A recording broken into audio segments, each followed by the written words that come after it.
What would a Joy rant be without making it about race? Let's take a look at this. He's a up, but he's able to be a success because white America keeps saying, no, no, no, that guy is what success looks like. There it is again, Joy Reid, the multimillionaire, blaming people with white skin for the president's success. And the sacked MSNBC host's anti-white, anti-Donald Trump rant went on for more than 4 minutes during her live stream of a Welcome to Joy's House on Substack. And it gets crazier. Donald Trump is the physical embodiment of all of America's sins. Yeah, I agree Sloppy, completely. right? He's sloppy. He's unkempt. Everything about him is false. His hair is a pretense of non-baldness. He's old, but his followers try to pretend that he looks like Superman. He's a terrible businessman and a failure who gets to fake success because he's white, so banks keep lending him money. Joining us now is spokeswoman at American Values PAC, Caitlin Sinclair. Caitlin, it is great to see you again. I have to get your reaction to Joy Reid's unhinged rant about Donald Trump. There have been so many of them, but I think this one takes the cake. Not only was this unhinged, I think it was just, quite frankly, bizarre. And my first reaction or message to Joy Reid is, well, Joy, guess who still has a job and you don't? Donald Trump is still the president of the United States last time I checked.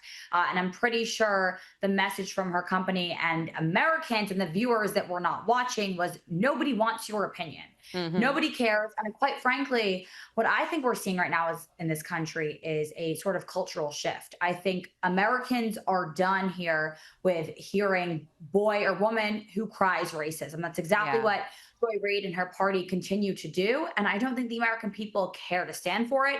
She targeted his looks, his marriage, called Donald Trump a bad businessman. She called Donald Trump or tried to claim that Donald Trump isn't brave. As you alluded to, this is a man that took a bullet for this country. This is a man that has put his life and everything on the line to fight for the American people, to restore small businesses, to bring back the economy, create jobs. A job that he does not need to be doing for a second time. So quite frankly, there's no merit to her statements, but there's not a lot of merit to a lot of these rants. So it was nonsense. I think American people see right through it. 100%. She called him a failure, which is interesting because Donald Trump's approval rating is up following his summit with Putin. Now, this survey conducted by Insider Advantage found that 54% of respondents approve of Donald Trump. Caitlin, what do you put this down to?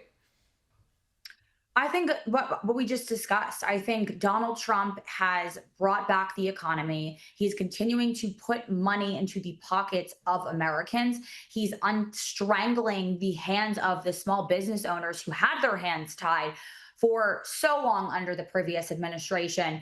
And the other thing is he is perfectly sitting at that intersection of politics, of pop culture. He's dominating the airwaves with talking about what's going on, not just in politics, but in life in general. And he's restoring faith to the younger generations, to my generation, the generation coming up behind me, which is Gen Zers. He is giving us that four-letter word hope and faith in the American dream once again. And I think that's what the polls are showing. Yeah, absolutely. Now, Caitlin, can you bring us up to speed on the MAHA movement? Because RFK Jr. has revealed or he's claimed that there's this attempt to drive a wedge between him and Donald Trump. What more can you tell us about this?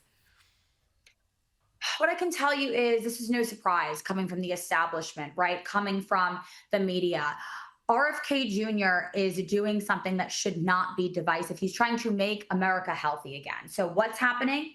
The establishment is panicking. And you know what that means? It means that we're actually winning. So RFK Jr., he's not running for president. That's not the only reason that he's in this administration right now. His only mission, I can tell you, the only thing he's running for is to end the chronic disease epidemic in this country, restore health to the American people, and he's 100% loyal to that mission. So we need to ignore the noise. We need to focus on that goal. And this is all just exactly what I said. It's noise, it's the media, it's the establishment being scared because of all of the wins and the waves that we're currently making. Now, former FBI Director James Comey has been bragging about being a Swiftie. In a bizarre video, he repeated Taylor Swift's advice to treat personal energy like a luxury item. Look at this. while our elderly makeup-covered president is posting about whether Taylor Swift is still hot and declaring that he can't stand her, what's she doing? Not giving the jerks power over her mind. She said something about dealing with internet trolls that stuck with me.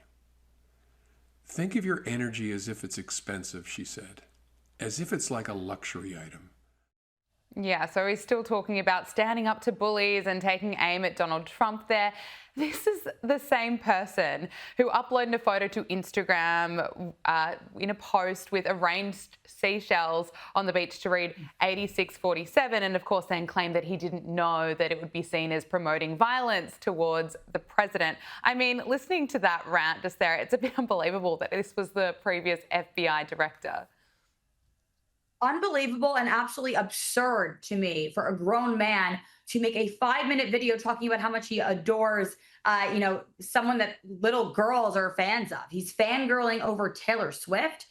The FBI was once feared by gangsters and criminals, as your viewers are aware, and now its former director is a Swiftie quoting lyrics to explain away his failures. I'll just say so. You know what? I can only imagine the conversations that were taking place between Comey, his handlers, and whatever disastrous PR team that's going on behind the scenes, because somehow they were questioning what they should do next after that seashell image you just pulled up. And this was the answer. This was the answer. It's truly an amazing timeline we're all living in. Absolutely. Now, Gavin Newsom, he's got his eyes on being the next president of the United States, and he's had a meltdown after receiving a Trump 2028 hat. He's seriously triggered, and let's just take a look at how he reacts. I said in a moment ago, wake up, America, wake up. You will not have a country if he rigs this election. You will have a president who will be running for a third term. Mark my word. I wasn't exaggerating when I said that I received in the mail a Trump 2028 hat from one of his biggest supporters. These guys are not screwing around. The rules do not apply to them. I actually enjoy how triggered he is and how seriously he has taken the Trump 2028 hat. He cannot take a joke. He's obsessed with being the next president, but he can't even run California properly. I mean, the unemployment rate in California is the worst in the United States. Caitlin, what do you make of this? Well, I think we send Gavin Newsom a Trump 2032 hat just to get things really going. One thing that's very consistent with the far left is they have zero sense of humor and they cannot recognize when they're being trolled. This has happened time and time again. Donald Trump is the ultimate troller. That's exactly what that hat that he allegedly received was. It was trolling. But Gavin Newsom warning us that Donald Trump is overstepping power, that's just peak comedy to me, and I'm sure to all your viewers as well.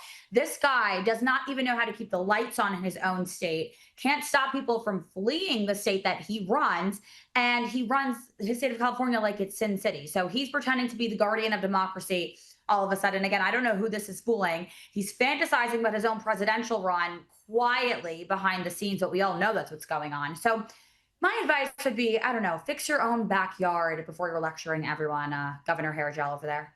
Now, finally, I want to talk to you about Zohran Mamdani. He now has an 82% chance of becoming the next mayor of New York City. It is an all-time high, according to Polymarket. That is absolutely terrifying. And Mayor Eric Adams has kind of rebuked Zohran Mamdani's long-standing push to decriminalize prostitution. Take a look at this.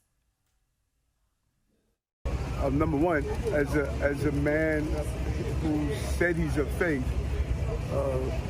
I don't quite understand what religion supports prostitution. And I think he's lost on the fact that sex trafficking is very much part of prostitution. And you're not doing any service to a woman who's on the street being forced to sell her body for whatever reason. Caitlin, we know Zohran Mamdani's track record. We know that he's previously called to defund the police. And what are your thoughts, obviously, on him and what's going to happen to New York City if he gets in? The first quote that comes to mind when I heard this new policy was, what the great Victor David Hanson once said, and that is the left advocates insane, destructive policies because they are so often shielded from the consequences of their own beliefs. And that's exactly what we see for all of the policies that he's laid out for this prostitution policy, for the defunding of the police. This is the same guy who supports rent freezes, so landlords can basically eat dirt while we let lazy people use their buildings. This is the same man that supports free transportation, free buses, $30 an hour minimum wage by 2030, so we can kiss all our small businesses goodbye. He doesn't care. The same man that wants to turn all of open spaces in this city into subways or shelters for the homeless. If all of these policies happen, if this man is actually elected, we will never recognize New York City again. Crime, homelessness, empty stores and shelves, filth, the smell of marijuana. I mean, the list goes on and on. It is a very, very scary election that we're facing as New Yorkers, and these policies are absolutely disturbing. Caitlin Sinclair, thank you so much for joining us on Power Hour. It's great to speak with you again. Thanks for having me. Talk soon.